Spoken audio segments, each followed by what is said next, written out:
Okay, so the truth is that manifesting is a lot easier than you think. It's easier! It's easier! It's easier! It's easier than you think. It really is.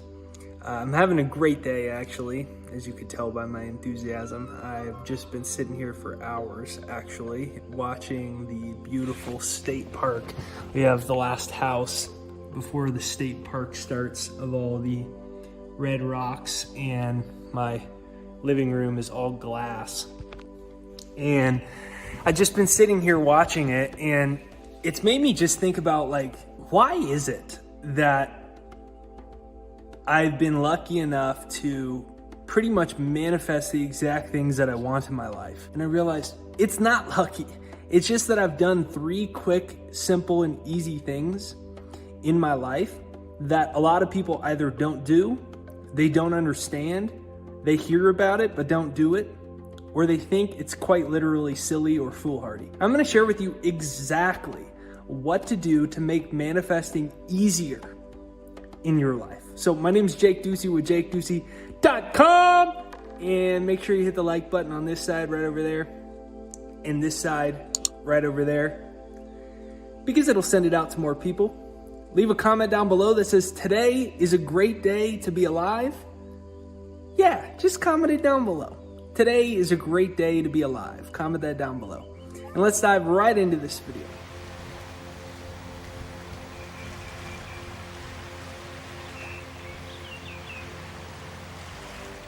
So step number 1 is to be brave enough to declare what it is that you want. What happens is a lot of people watch a motivational video, they read a book, they get inspired on a hike, whatever, and they think about what it is that they want. But then after a while, they talk themselves out of it. Think of the word rationalize. It's rationing lies. We rationalize ourselves out of our own dreams, desires, and goals. But get this, the word desire, if you break it down, the word is a Latin word for of the Father. Desire is of the Father. So whether you believe in a traditional higher power or you just believe in the universe or whatever, the fact is, the word desire means of the Father. It means from spirit. That spirit is filling you with a desire because you're one with God and you were created in order for us to have, basically, for the universe to have infinite different experiences of this creation.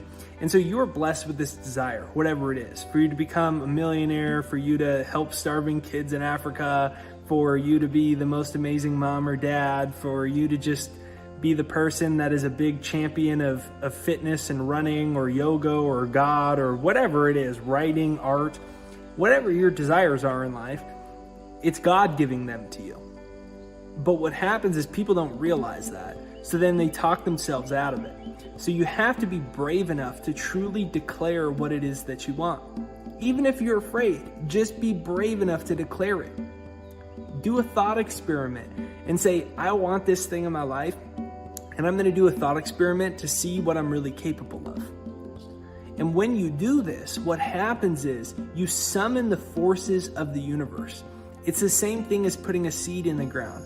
When you put a seed in the ground to plant carrots, you don't put the seed in the garden and then go, do you think this seed is good enough to become a carrot? Do you think that this seed's made a lot of mistakes in its life? Do you think that the rich people are controlling the seed from growing? Right? Like, it doesn't, you just put it in the garden and you let the thing grow. But what we do is we put the seeds of our life in the ground and then we keep picking them back up. We put it in, we pick it back up. We put it in, pick it up and say, yeah, but this problem I have and this thing that's wrong with me, just forget about it. Forget about it and recognize a simple truth. You are a divine being capable of anything that you desire. You are a divine being capable of anything that you desire. So think about what you really want, not what you think you can get, not what you think you should have, not what other people want for you, not what you think is possible based off of what's happened to you in life, but what do you really want out of life? What do you really want out of life? Be brave enough to declare it, and remember, you are a divine being capable of anything that you want. So comment that down below. I am a divine being capable of everything that I want. Okay, number 2 is to write it down. I know that almost nobody that watches this video will do it. I know that for a fact because we just know statistically almost nobody does the things that they learn about. So what I invite you to do is to actually write down what you want. Now there's a couple ways that are important to do it. Number one is it needs to be in the present tense. So you write it as if it's already happened. I am. Number two is write about how you're grateful for it to start. So it would go like this. I am so happy and grateful. And then write out what you want. I was 20 years old. I dropped out of college. I backpacked around the world. I wrote a book. I self-published it because no one would publish it. It was about traveling around the world. I wanted to become a big successful author and speaker and all these types of things. Every publishing company said no. It seemed like a stupid idea. I listened to a seminar by people like me, and I said, well, I'll do a thought experiment and I'll suspend my disbelief and I'll see if it's possible. That's the key thing. You have to suspend your disbelief. And I decided I'll suspend my disbelief. I'm used to being suspended. I was suspended a lot in school. So I'll suspend my disbelief as well. And so I wrote down what I wanted. I wrote down that I'm so happy and grateful that my books are selling all over the world. They're translated into other languages. I wrote about how, by the way, I'll actually show you I just got my new book in South Korean, just to prove to you. It seems like it would be a ridiculous thing. I didn't think that would ever really happen for me, but it did happen. Here's my book in South Korean right here. One of my books in South Korean that I just got the other day, actually, newest edition of it. And I wrote that my books were translated into other languages and that I was financially independent and I had this amazing relationship and family and I, had a beautiful dream home and all these types of things. And I wrote it on a piece of paper and I wrote it in the present tense. And I just went out and I said, I'm going to dedicate my life to making this a reality. And I read it every single day. That's the important part. I read it out loud. So what you're going to do is you're going to read it out loud every morning and every night. This is going to allow repetition to insert the idea into your subconscious mind, which will make it a reality in your life. And so pull out a pen and pad. Begin it in the present tense. I am so happy and grateful now that. And thirdly, read it out loud every morning and every night. Okay, number 5. No, I'm just joking. We just did number 2, so now we're on number 3. So number 3 is that you do not allow rejection to stop you from moving confidently in the direction of your dreams.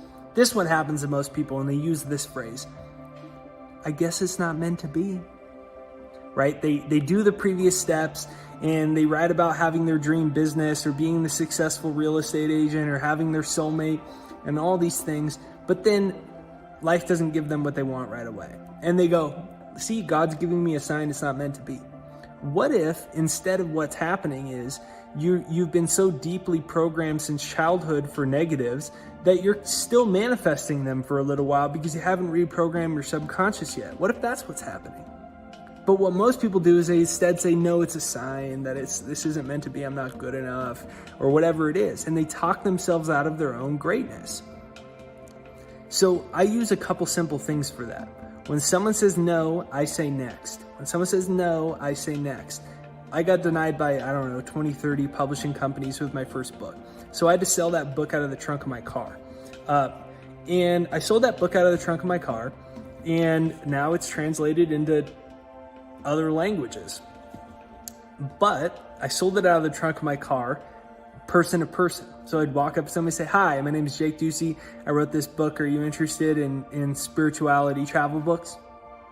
No, get away from me, idiot. Right? Or someone else would say, yeah, I am. But I've been told to my face, literally in my own eyes, thousands of times, many thousands of times I've been told no to my face. And I used a couple sayings for it. And I learned them from Jack Canfield. When someone says no, you say next. No, next. No, next. You ask somebody out on a date or for their phone number, they say no, you say next. When you ask somebody to close a sale or do business with you, or you ask for a promotion or whatever it is, when someone says no, you say next. It's not personal. It's not personal. It's not personal. When someone says no, you say next. When someone says no, you say next. Now, the next thing that I do that's very important is I don't allow the outside world to control my thought patterns. Wallace Waddle says, to think what you want to think, regardless of appearance, is truth. To think what you want to think my own thoughts, regardless of what the outside world is telling me, regardless of the lack of money in my bank account, regardless how the last relationship, romance didn't work out, regardless of how I lost my job, regardless how this person denied my sale, regardless how this publishing company said no. That doesn't matter. This is an illusion. The only truth is my own consciousness, and I have the free will to hold whatever thoughts and images I want in my consciousness. To think what you want to think, regardless of the appearance of things, is truth. And the way that I did that is through ultimately retraining my brain. I started to reprogram my thought patterns and rewire my brain. And we now know through neuroplasticity, you can actually do this, that the brain is malleable, it's changeable, you can reprogram it, you can rewire it. And so I ultimately, through my own experimentation and my own studies into neuroscience, I created a tool to do that was designed to start to rebuild and rewire my neural connections, to program me that all of these images and imaginations that I had of myself, that I already had all of them, that I already was this thing, even though I was in my early 20s, that I already had it, and I trained my brain for it. And if you want to use that, there's a free demo. It's right there down below. It's thesecondmind.com, right there down below in the description in the comments.